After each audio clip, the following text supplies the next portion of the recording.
getting ready for dinner, and whereas you guys are starting the day with a breakfast. So let me see if. Okay, now it's on. It's on. Okay, very good. So yeah, introduction. So good morning, everyone. I would like to thank Professor Binch. So this is the case study. I'm going to talk about remediation of contaminated lake sediments. Okay, so next, please. Next. So this is my outline. I'm going to talk about what the site is all about, and then risk assessment, remedial alternatives, and then I'll talk about the sustainability assessment at the end. What is the sustainable remedial option is. Next, please. The contaminated site. So this is a site that is in the US. Next one. Yeah, this is the site in US. It is in one of the states called Iowa. As you see from here, is a city called Cedar Rapids, okay? And there is a river goes along it. And right within the city, right next to the river, this is called Cedar Lake. So you can see in the picture that says the Cedar Lake, okay? So next one. And so this is the state, and this is the location of this site we are talking about. Next. So this is kind of gives you a good picture about how the lake looks like that. On the right side that you see, that's all the river that is going through, as you see. And then adjacent to the river is this the lake that I'm talking about, and this is the city that exists. Okay. So what we are talking about is the sediments underneath this water in these lakes that is contaminated, and what is the sustainable way to remediate these sediments. Okay, next. So the close-up view of these lakes, actually, it shows like a one lake, but in fact, if you look at it in detail, there are three lakes. There's the North Lake and South Lake and the West Lake. So keep pressing the buttons because I use a lot of animations, so that may be a bit confusing. Just keep entering it. Keep entering, yeah. Keep going until it fills, yeah. So these are the three lakes, as you see, and there is a railroad bridge that separates North Lake and South Lake. And the lakes are contaminated because there was a power plant right here adjacent to these lakes, and that was taking the water and discharging the water. But from nearby sites, all the storm water gets into this along with the sediments, so from different directions. And as a result, the lake sediments are contaminated with pesticides, PCBs, PAHs, and metals. So you're talking about mixed contamination situation. Next, please. Next. Keep going until you fill up the slide, okay? Yeah, here you see this one. So this is the outlet from the electric power plant, and all the storm water from the city that comes in and enters into that carries a lot of sediments, a lot of contamination.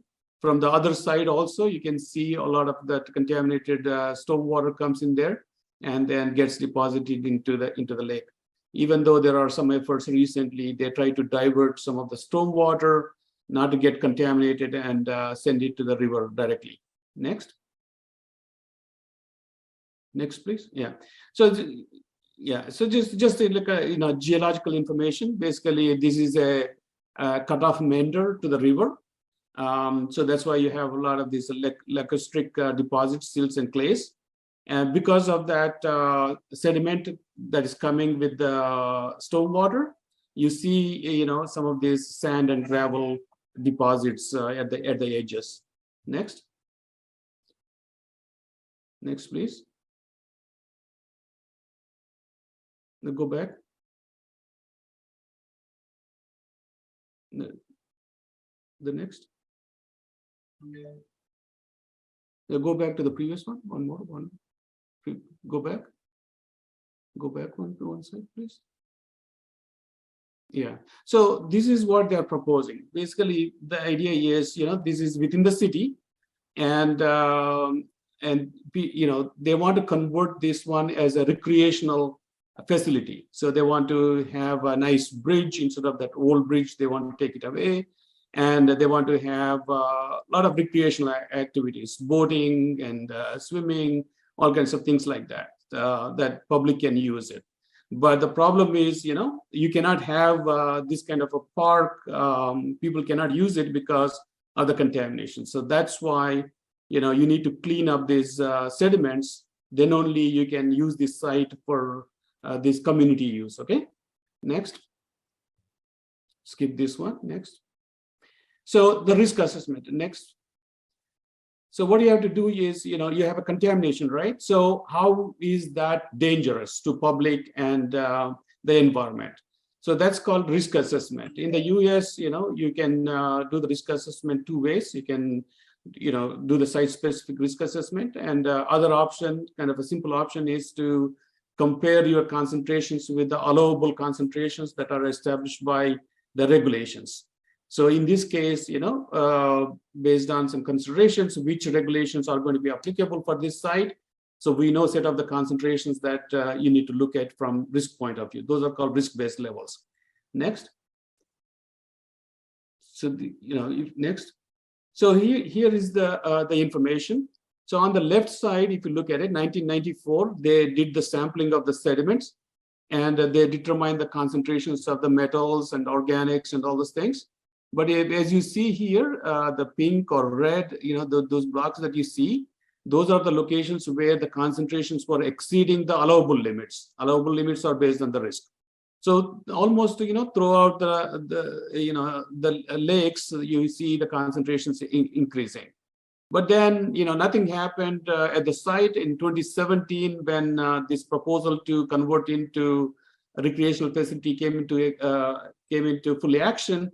That's when they went again and sampled again. So when you look at the sampling done in 2017 and testing done in 2017, a lot of the sediment looked clean, except this area where I highlighted with the green, with the yellow line. So that area is the only area where the concentrations are more than allowable values. So what happened to the contamination? Initially, you had so much contamination everywhere. But right now, after so many years, from 1994 to 2017, the concentrations have decreased, and only this area concentrations are still remaining. So basically, what is happening is the natural attenuation. Monitor natural attenuation. That's or natural degradation that is happening due to these contaminants. So idea is if you leave it for a longer time, maybe this area is also going to be naturally degraded, but unfortunately they want to quickly convert this one into park, so this area needs to be cleaned up. So you have a sediment that is contaminated with all these metals, PAHs and PCBs, so you need to address that issue. So that's where you need to have a remediation. So next. So for that sediment, what are the options? So next slide, please.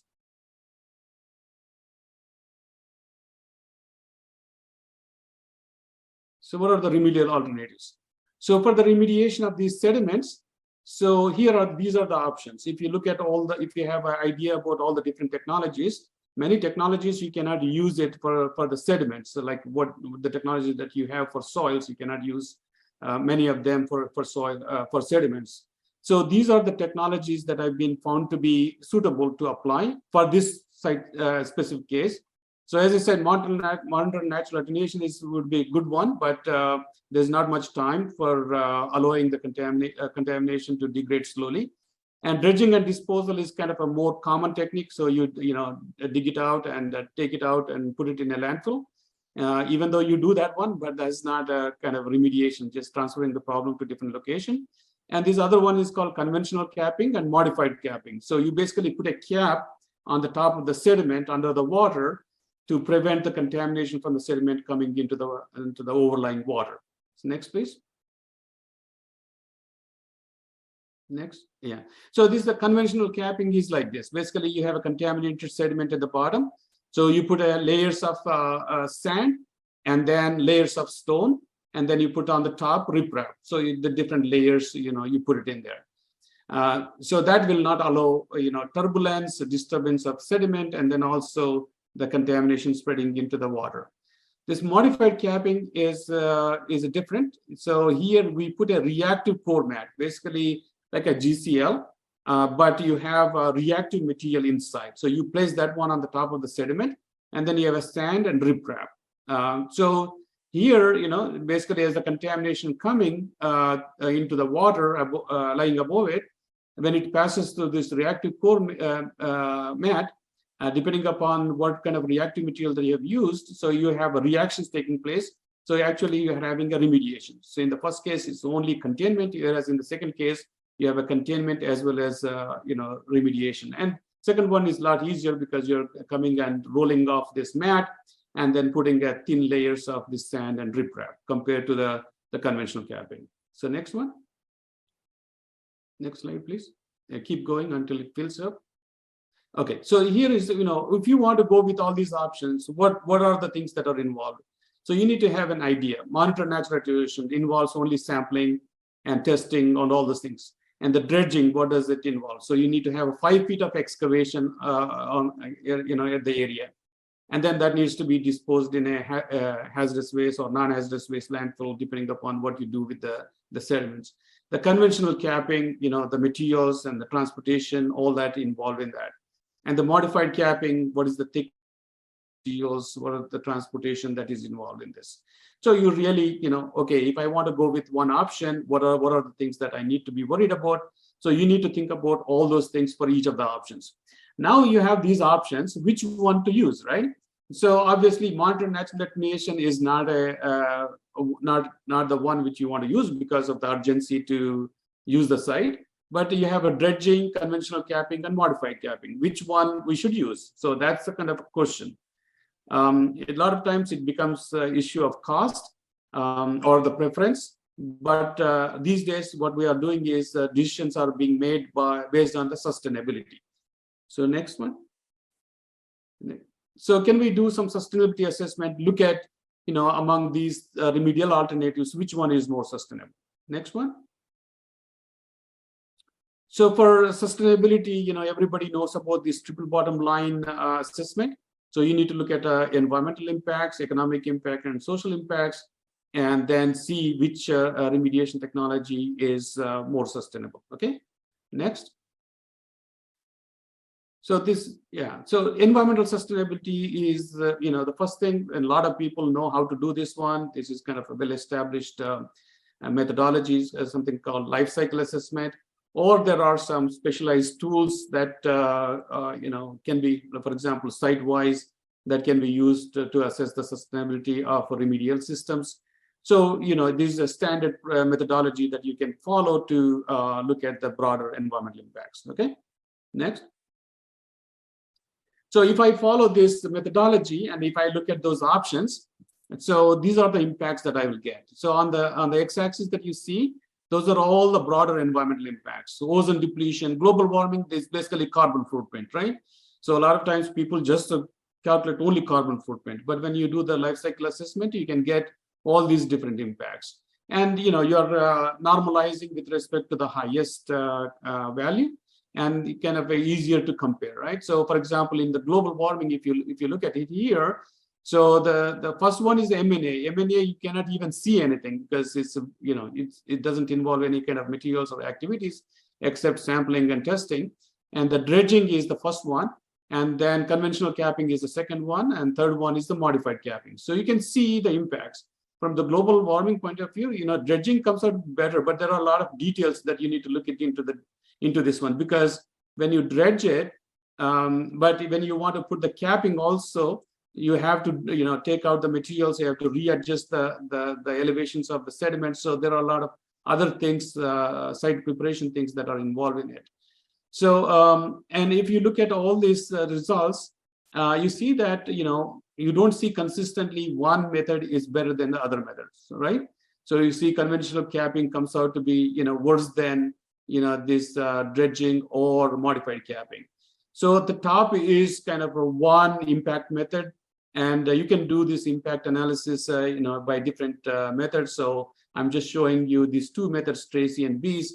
They both give you kind of a similar conclusion. So with this one, you can identify, okay, in some cases, one technology is better, in other cases, other technology is better, right? For example, ozone depletion, if you look at it, dredging is bad. The second one is conventional capping. Third one is modified capping. If I look at the global warming, so the dredging, this conventional capping is the worst one. The next one is the modified capping. Next one is the dredging. So you can see this conflicting results. That's if you have one technology consistently worse than other technologies, you can easily choose the technology and go for as a environmentally sustainable technology, right?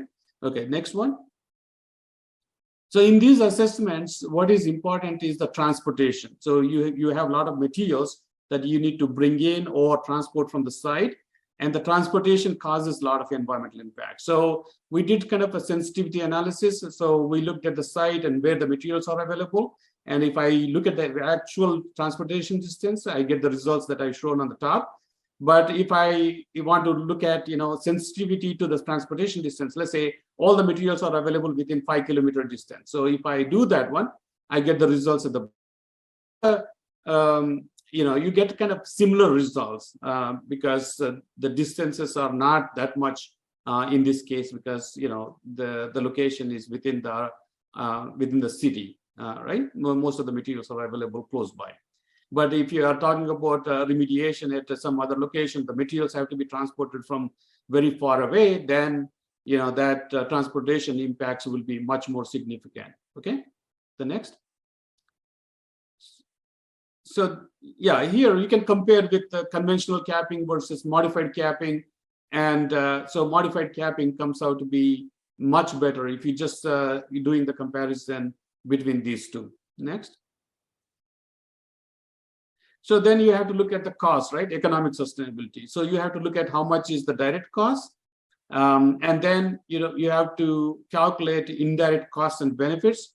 The one that you can simply calculate is the social cost of carbon or monetized environmental costs, and then you can add them together so you get the total cost and compare the costs of those things. So the M&A, you're not doing anything, but you are sampling a lot and testing, so that costs a lot of money. And then dredging costs a lot of money, and the conventional capping, and then modified capping. So if you look at the cost, dredging costs a lot. Second is the conventional capping, and third is the modified capping, and then the least is the M&A relative cost. Okay, next. So as you saw in the sustainability, you have environmental and economic, and the last one is the social. So social sustainability is very difficult to quantify, but we have created a tool called social sustainability evaluation matrix. So you can find a reference on this one. And then in this, what we did is we looked at the social individual impacts, social community impacts, socio-economic impacts, socio-environmental impacts, and then we came up with the indicators, and then you do the survey, and then come up with the ratings like this one. Okay, so next. And then you can compare, those ratings for different technologies and look at it, which one is more sustainable. For example, these are all like a individual, community, economic, and social. And then if I add up all those scores, you get this high score. So lowest score is the best one. So if you have, basically we're talking about the negative impacts. So the higher the score, that means more negative impacts that you have on the society. So based on this one, you see that modified capping comes out to be the best option from a social considerations point of view. Next. So now we have this, how do you make the decision, right? You have environmental indicators, and you have economic and social. And that consistently one option is not always good, right? So when you have these conflicting results, for some impacts, one technology is better, for other impacts, other technology is better. So when you have this complicated situation like this one, you basically do, so-called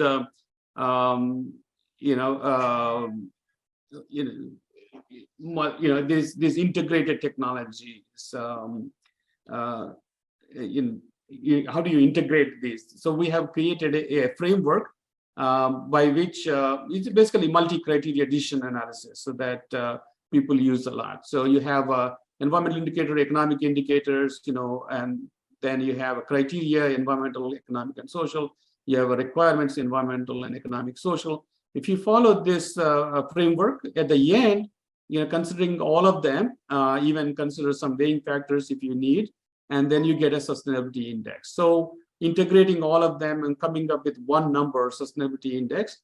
Then with the sustainability index, the technology that has the highest sustainability index, that's the most sustainable technologies.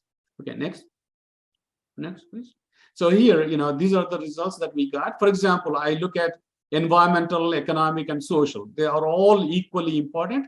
Then you see the M&A comes out to be the highest score. And then second one is the modified capping. Third one is the conventional. And last one is the dredging. So the higher the score, the more sustainable it is. Sometimes, some people say, hey, I don't care about the cost.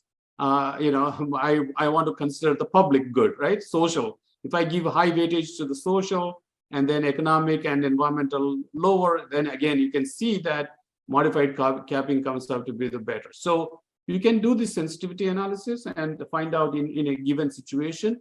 So most of the time, the first one is the kind of a default case. If I consider equally all of them, so which one is more sustainable?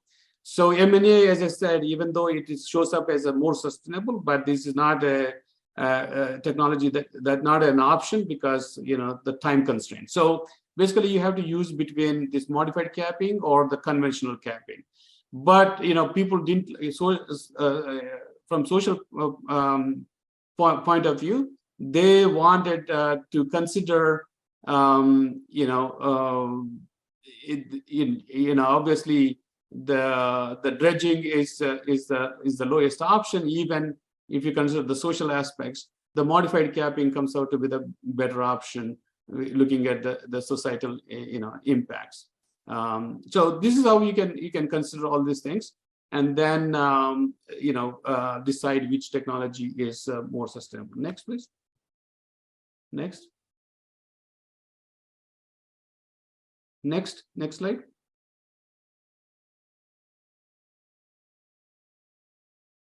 Next slide should be the last slide.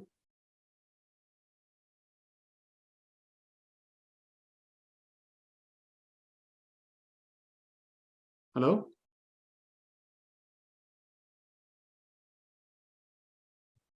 Hello? Hey, Krishna, I can hear you still. Yeah, sorry, Susan. Sorry, I'm going to run up. Okay.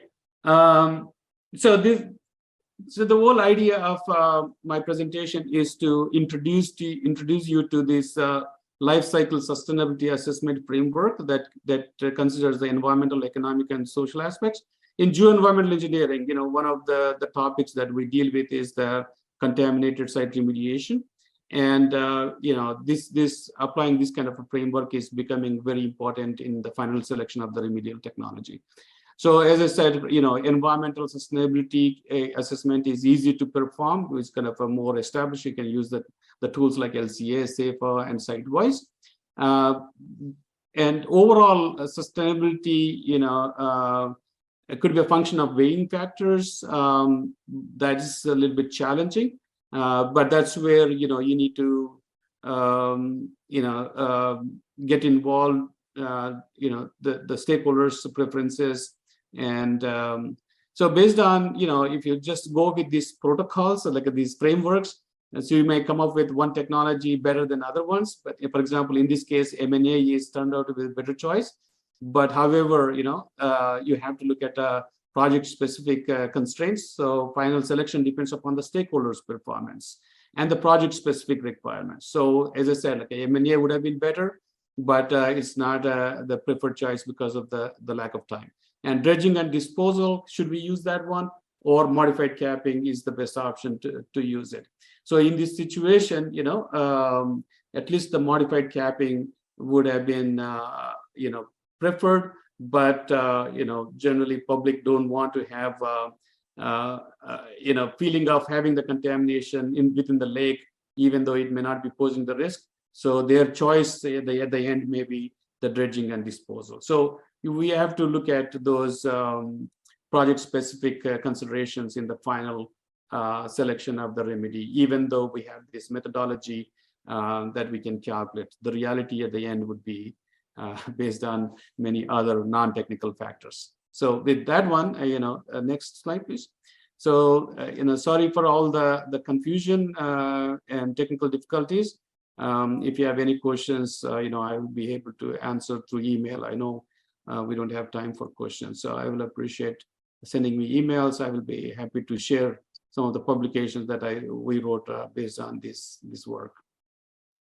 Thank you very much.